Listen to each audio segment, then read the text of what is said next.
Welcome to the Zen Studies podcast. I'm Domio Berg. Thanks to new supporting members of the podcast, as usual. Michael from Abington, Pennsylvania. Ryan from Mesa, Arizona. Lewis from London in the UK. Cedar from Allen, Washington. Care, I'm sorry if I'm pronouncing that wrong, from right here in Portland, Oregon.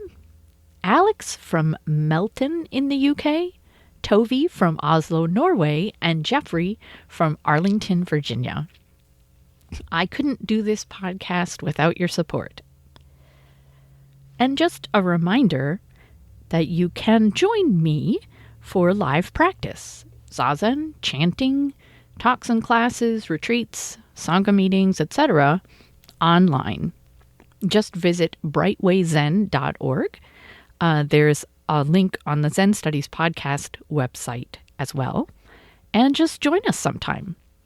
You're more than welcome to drop in and check us out. Arrive early if you'd like an orientation. So on to today's topic. In episode 272, I discussed the third chapter of Zen Master Keizan's book, the Denkoroku, or the record of the transmission of illumination. In the interest of thoroughness, I figure I'd start back at chapter 1 with Shakyamuni Buddha's I and all beings. Balancing two kinds of Dharma study. Before I get started, I want to say a brief word about two kinds of Dharma study. Applied study has to do with the relative, or what I say, like the dependent dimension of practice. See episodes 257 and 258 for more about absolute and relative, or what I call the independent and dependent dimensions of reality. Dependent dimension study is about the application of the teachings in our lives and the manifestation of our values, intentions, aspirations, and insights. It's important to talk about our tools of practice, zazen, precepts, sangha, mindfulness, how you engage them, and what you can learn from them. The Zen fields of ending dukkha, opening your heart, and bodhisattva activity are concerned largely with the dependent dimension of reality. The other kind of Dharma study involves exploring ultimate truth, the independent dimension of reality. Ultimate, as an adjective, has several meanings relevant to our discussion, and these are from dictionary.com. Maximum, decisive, conclusive, as in the ultimate authority. Or highest, not subsidiary, like the ultimate goal in life.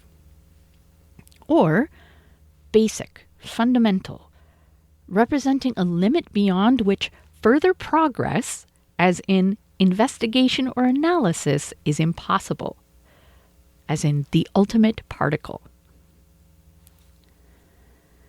Dharma study, focused on ultimate truth, challenges us to keep opening up to the deeper truths that pervade our life and all existence. Ideally, a spiritual path balances applied study and study focused on ultimate truth. Our practice suffers when we neglect discussions of application, such as moral behavior and practicing with our human relationships. It's essential to help one another learn how to make our practice beneficial to self and others, and to acknowledge the challenges we face when doing this. However, we can also dwell too much on manifestation and application, occupying ourselves entirely with the endless task of learning to embody the Dharma in our lives. In the process, we may end up sticking to what we already know, or studying only those teachings and practices that we recognize as being immediately applicable to our daily life. We may end up avoiding the challenge of teachings that defy our immediate grasp, and thereby miss out on discovering what we have not yet dreamt of. Studying the Denkoroku. In the interest of balance, then, I offer this episode on the first chapter of Keizan's Denkoroku as study aimed at experiencing ultimate truth. By way of intro to Keizan's Denkoroku, because I didn't do this in episode 272, Keizan Jokin is one of the most important ancestors in Soto Zen. He was 4 Dharma generations after Dogen. Koun Eijo was Dogen's Dharma heir, followed by Tetsu Gikai, then Keizan. His teaching style was rather different than Dogen's, such that in the Japanese Soto school, it's said Dogen is the father of Soto Zen, while Keizan is its mother. Keizan wasn't as prolific as Dogen in terms of writing, but his Denkoroku is treasured. This text is one of many Transmission of the Lamp volumes composed in Chan and Zen. Stories of interactions between teachers and students over the generations that record the significant obstacles and breakthroughs of each student.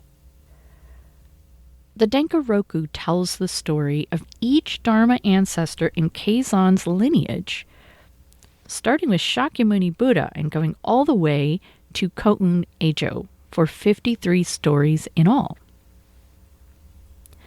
Transmission of the Lamp collections are essentially collections of koans, or teaching stories, compiled and passed down by our Dharma ancestors because there's something important going on in each story that we should pay attention to.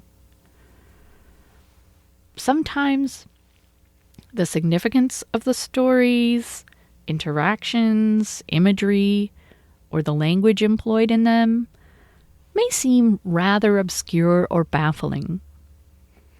However, engaging such texts with patience and imagination usually allows them to open up for you after a time.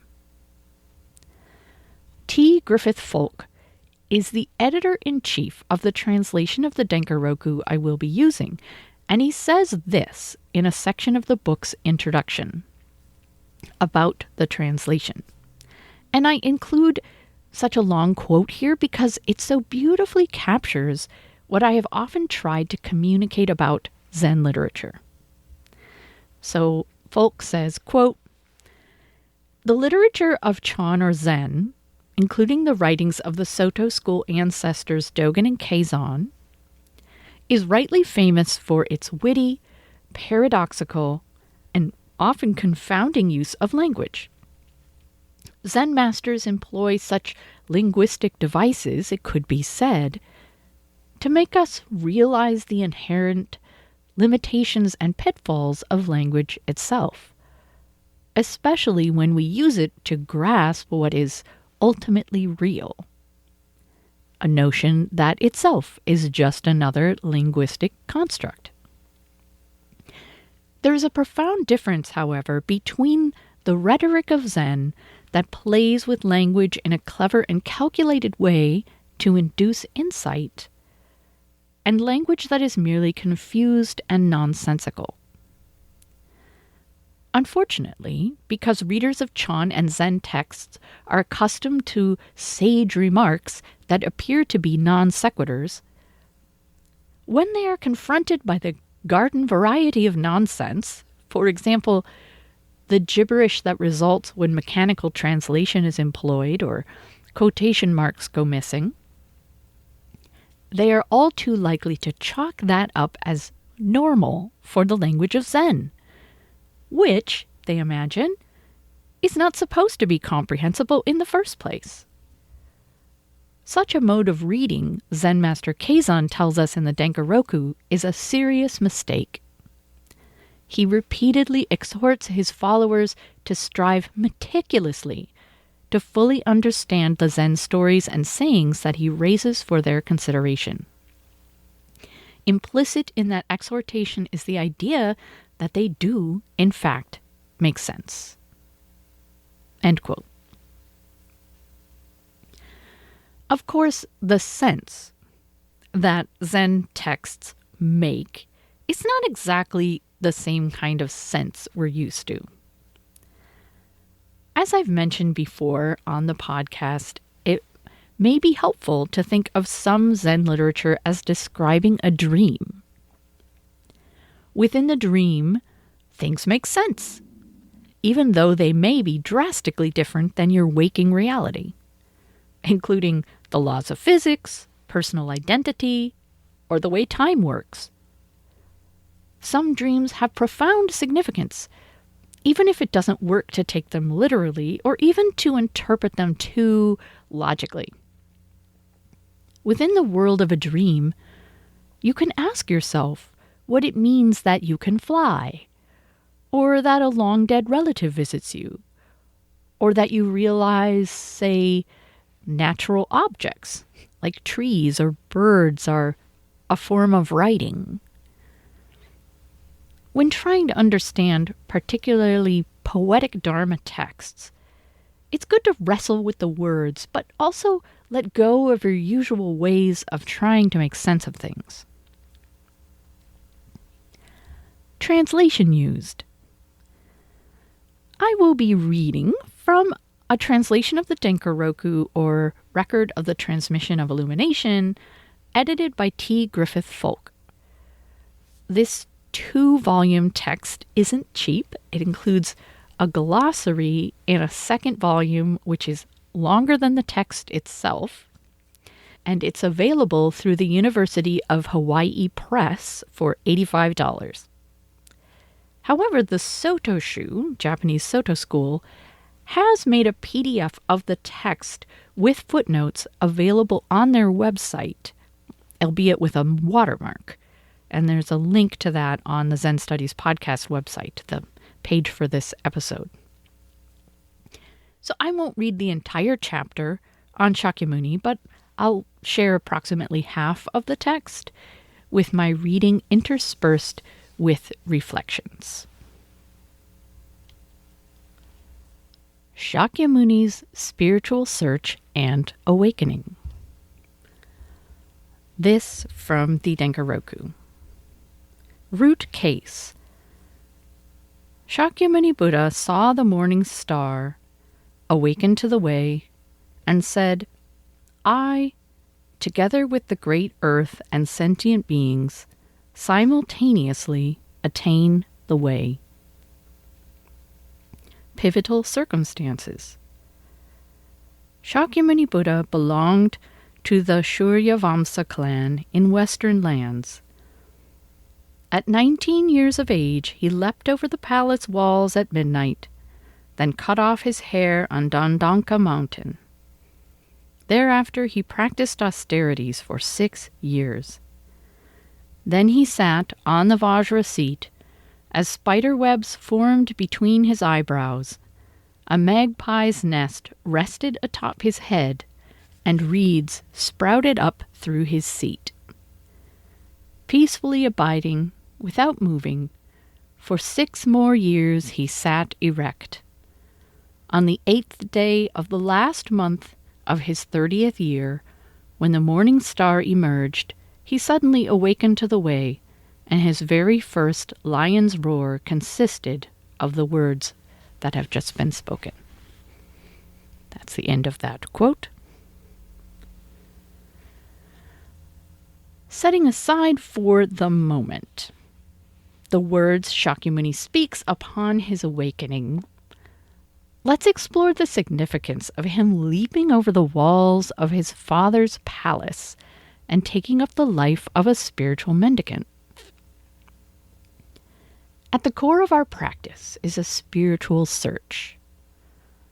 What are we seeking? Why? What brings us to seek? Most of us have stopped short of the dramatic actions the Buddha took in order to devote himself to practice. But is there a small part of you that thinks that maybe that's what's called for? Then the Buddha, not yet a Buddha, sat still for so long a magpie made a nest on top of his head.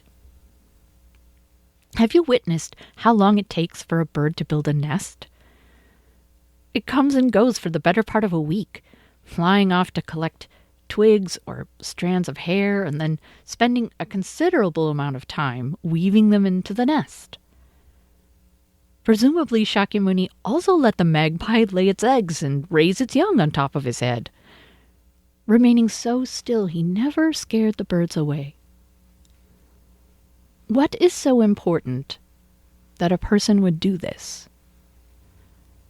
What internal landscape would be so captivating? What is so important about silence and stillness?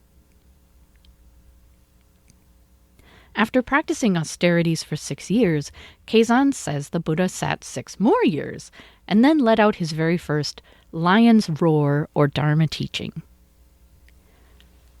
After 6 years, something changed. The Buddha found what he was looking for. What do you think that was? What do you hope it was? Let's become conscious of how we think about Shakyamuni Buddha, about ourselves, and about enlightenment. Shakyamuni was a person who may or may not have existed. Let's say he did exist. He did spiritual practice, he was really adept at it, and at one point he had a profound realization. Or maybe he had lots of smaller realizations, it doesn't really matter. At some point they added up and he realized stuff you and I can't even imagine. It gave him great perspective and freedom, peace of mind, compassion, and equanimity. Then he taught others the path he followed. Subsequently, others have awakened to the same thing he did, more or less. Now, you, a fairly ordinary person, living in a globalized, industrialized society Shakyamuni couldn't have imagined, you are studying the Dharma. You may or may not achieve the insight Shakyamuni attained. You may or may not even want to.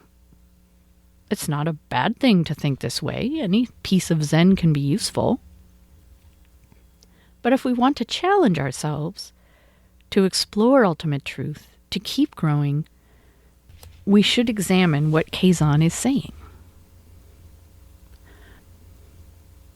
When you view awakening or enlightenment from the perspective of the dependent dimension, the dimension of time, space, individuality, and causality, it may appear that enlightenment is an experience an individual has at some point in time. There's a time before the realization when they're deluded and experience dukkha, and there's a time after when they become conscious of their insight, see reality with a capital R, and experience spiritual liberation. If I experience enlightenment, I can't give it to you. It doesn't mean you experience enlightenment. I may be able to teach you the methods I use to awaken, but you have to practice and experience it yourself. Shakyamuni left us a path, but each of us has to follow it ourselves in order to experience what he did. In the rest of this chapter on Shakyamuni, Keizan is pointing us toward awakening as viewed along the independent dimension of reality. The timeless, dimensionless, boundaryless, seamless, things as it is of this moment. Now it's really time to go into a dreamlike realm. Shakyamuni's I and all beings. Quote, "The I spoken of here is not Shakyamuni Buddha. Shakyamuni Buddha, too, was born from this I, and that is a capital I in quotation marks. And it was not only Shakyamuni Buddha who was born. The great earth and sentient beings, too, were all born from this. When one lifts up a great net, all of its pieces are lifted up together. In like manner, when Shakyamuni Buddha attained the way, the great earth and sentient beings also attained the way. And it was not only the great earth and sentient beings who attained the way. The Buddhas of the 3 times, past, present, and future, too, all attained the way. End quote. Enlightenment is not what we think it is. Self is not what we think it is. Time is not what we think it is. Realizing all of this is enlightenment. Koan language, teachings about ultimate truth, these will not be immediately accessible or understandable.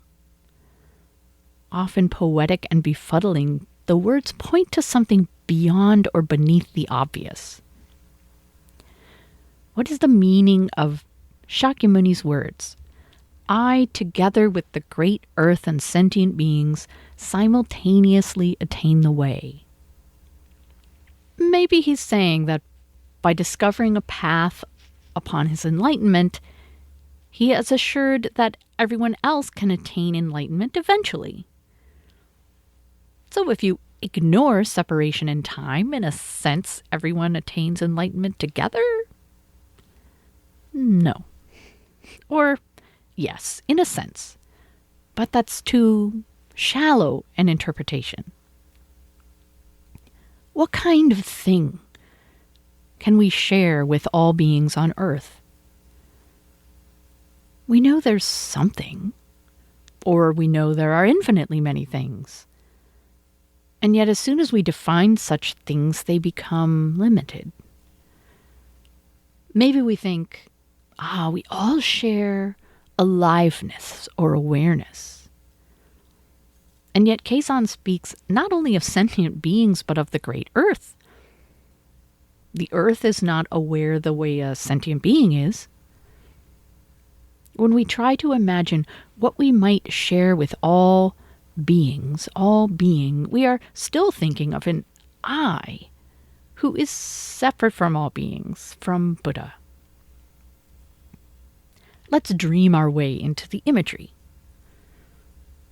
I, the capital I in exclamation marks, is not Shakyamuni. Even he comes from this I. I gives birth to all beings and even to the great earth itself. Imagine you're dreaming and this is the case. Later you describe it to someone, realizing in retrospect how strange it sounds, how it doesn't really make any sense, how describing it in words is awkward and inaccurate. But while you were in the dream, it made perfect sense. You might say, I met Shakyamuni Buddha, and I had realized everything he had realized. I understood that we all, like every being and everything, shared the same nature. Or not really shared a nature, as if we each have a piece of it, but like we were all part of one organism. No, not exactly. It's not like there was some vast organism you could point to, separate from me and Buddha and all things, but more like whatever was animating me was fundamentally no different than what was animating you. Anyway, it was really cool. I had this sense of connection or non-separateness, even while I still had my individuality. We want to transcend our sense of separateness, to be one, to belong, to be connected, to be part of something greater. At times we may practice hard, meditate, seek peak experiences, even take drugs, to merge back into the one, to shed our sense of I and partake of Shakyamuni's enlightenment, to allow the Buddha's I to become us, to drop the differentiation between self and other, to transcend even the sense of together or one, which still involves separateness experiencing. But we also want to be ourselves, to be individuals, to be free and autonomous, to experience and act. The will toward oneness and the will toward individuality seem to be incompatible. What is this tension between oneness and separateness? You people are Gautama's eyes. Quote, although this is so, Shakyamuni Buddha himself formed no thought of attaining the way. Do not regard Shakyamuni Buddha as apart from the great earth and sentient beings. Even though mountains and rivers and the great earth, all the myriad interconnected phenomena, are like a dense forest, none avoid being within Gautama's eyes. All of you people are also standing within Gautama's eyes. And it is not only that you are standing within Gautama's eyes, they have been replaced by all of you here. You have also become the lumps of flesh that are Gautama's eyes. And each and every person's entire body, one by one, is a cliff rising 10,000 fathoms. But do not think, on that account, that through past and through present, those are exalted people with perfectly clear eyes. You people are identical with Gautama's eyes, and Gautama is identical with the entire body of each of you. If so, then what will you call the principle that underlies attainment of the way? End quote. A possible alternative translation of the first sentence of this section, according to the footnotes, is do not think that Shakyamuni Buddha attained the way. The way we are speaking of involves realization of reality, which includes both the dependent and independent dimensions. However, as I discussed in episode 290, Realization, Direct Experience of Reality with a capital R, there is a sense in which ultimate truth is more true than relative truth, just because it involves a larger perspective. Like the reality of a hand is more true than that of a separate finger, because the hand includes and depends on separate fingers, but gives them context and meaning. Similarly, although in one sense, awakening involves a sentient being waking up to something, in a larger sense, there is no one to awaken and no alternative reality to awaken to. Thus, do not regard Shakyamuni Buddha, or anyone who awakens, as apart from the great earth and sentient beings. Then Keizan says, even though mountains and rivers and the great earth, all the myriad interconnected phenomena, are like a dense forest, none avoid being within Gautama's eyes. All of you people are also standing within Gautama's eyes. The mountains, rivers, and great earth surely is meant as an all-inclusive description of this world in which we live. Keizan didn't include skyscrapers, computers, and cars, but these are also myriad interconnected phenomena. What does it mean that all of this is like a dense forest? A forest is a living system composed of countless interdependent components and aspects. It's empty in the sense that no permanent, graspable forest essence or core can be found within it, and yet it clearly exists, thrives, and perpetuates itself. Although the forest lacks an inherent identifiable center and a self-consciousness, still it has characteristics and presence. This whole strange and wondrous world, then, and we ourselves, are standing within the Buddha's eyes. The footnotes say that the Buddha's eyes represent his awakening. Eyes allow us to perceive. And we often use the word see when we mean that we have perceived or understood something, even if it had nothing to do with visual perception. What does it mean that we stand within the Buddha's enlightenment? Perhaps we can imagine this in dream space again. We might say, the Buddha's enlightenment was a palpable kind of light or warm water or something. It surrounded us on all sides, no matter how limited our own understanding. There was no one or nothing outside of it. It was comforting and encouraging.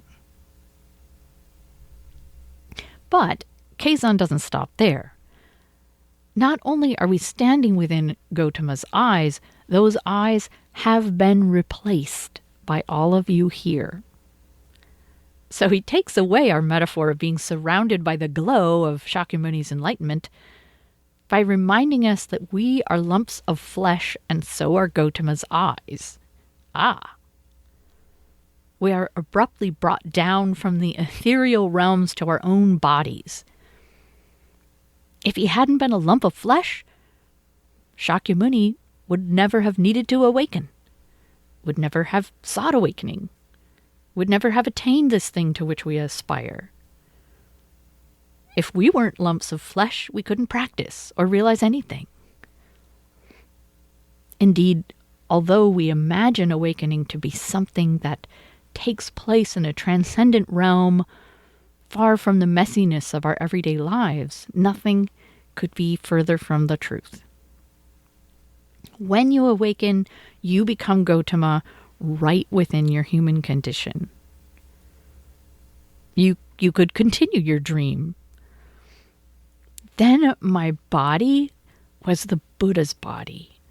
I can't explain how that could be so, but it was. It wasn't that I stole his body from him, like he no longer had a body, but he could scratch my nose and raise my eyebrows. I could raise his eyebrows too. It was the same for everyone else. We still had bodies, but that didn't require separateness. What about the phrase, each and every person's entire body, one by one, is a cliff rising 10,000 fathoms? So the glossary says a cliff rising 10,000 fathoms is some aspect of ultimate reality like Buddha nature. Quote, as unavoidable and awesome in its presence as a cliff that towers 1,000 arm spans or fathoms, roughly 80,000 feet in front of one. End quote. However, a reality like Buddha nature can't be grasped through discriminating thought. Quote, just as a sheer cliff provides no handholds or footholds with which to climb it. End quote. How about this for dream imagery? In another dream, I was searching for something I knew I had to find. I kept glimpsing people and things I recognized from afar, but when I got close to them, they became vast, smooth cliffs I couldn't possibly climb or get around. Then I would go searching somewhere else. I had a sense that each of these cliffs I encountered was exactly the thing I was searching for, though. I just didn't know how to relate to it.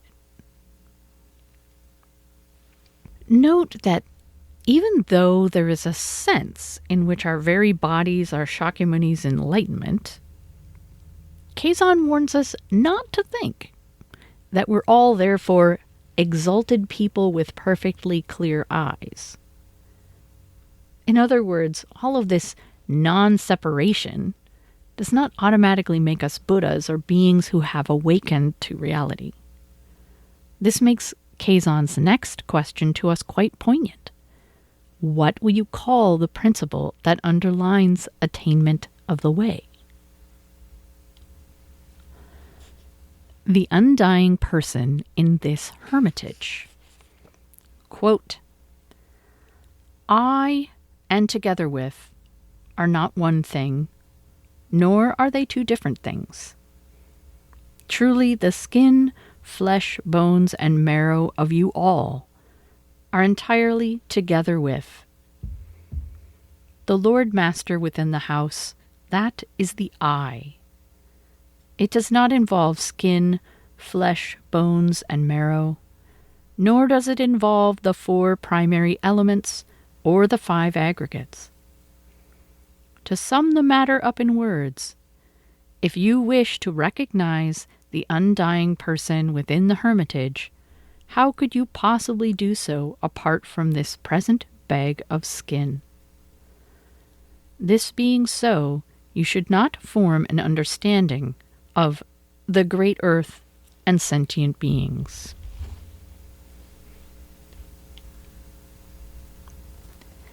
This passage uses a number of classic Buddhist and Chan summations of the phenomenon of a human being. In classical Buddhism, we are said to be comprised of 4 elements: earth, or our flesh and bones; water, or blood or other fluids; fire, or the warmth of a living body; and wind, or breath.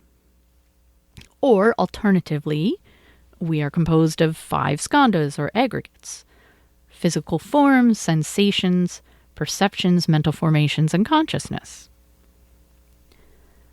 Keizan borrows skin, flesh, bones, and marrow from a story about Bodhidharma using those terms to describe the depth of understanding each of his 4 disciples had attained. And here Keizan manages to refer both to our physical bodies as well as to whatever level of spiritual insight we might have. Finally, in Chan, the human person is often referred to as a small, lightly constructed hut or hermitage, usually said to be made of grass, something which will not last long, within which we take refuge for a time. Yet another way to describe a person is as a skin bag, everything we arbitrarily identify as self because it happens to be held inside our skin. Keizan is clearly asking you to consider the question of yourself in all the ways you can possibly do so. We are asked, who is the undying person within the hermitage? This question seems to stand in utter contradiction to Buddhist teachings. Undying person? Someone residing within our collection of 5 aggregates or inside our grass hermitage? Is this saying we do have some kind of inherently existing, enduring self-nature? No. So what is it saying? We recognize through practice that fundamentally our self-nature is not about our body, personality, opinions, relationships, possessions, mental abilities, etc. It's not about our grass hut. All of those things change. What is our true self-nature? Who are we? We know we are alive. We know we are. Here we are. If there was no one here, there would be no Buddhist practice. There would be no one to aspire to the way, no one to realize it, no one to respond. And yet this one cannot be grasped. It has no inherent essence. Does that mean then that we don't exist? This question is based on assumptions we don't even realize we're making until we become more familiar with ultimate truth. As Keizan points out, how could what we are looking for be apart from this skin bag? This flesh here and now, this manifestation, which isn't it, and yet it can't be found anywhere else. Your life, my life, just as it is, manifests what Shakyamuni Buddha realized perfectly. We can't imagine that can be so, which is why we have not yet experienced enlightenment. We are still bounded by the limits of our imagination. Even when we come to know, become a little bit familiar with that undying person in the hut, when we can call out to ourselves confidently, Keizan says, you should not understand the beings on earth as distinct from yourself.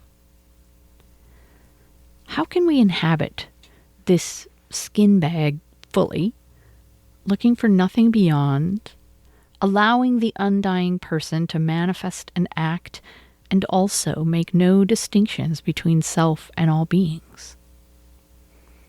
Again, we only imagine this to be a problem or a contradiction.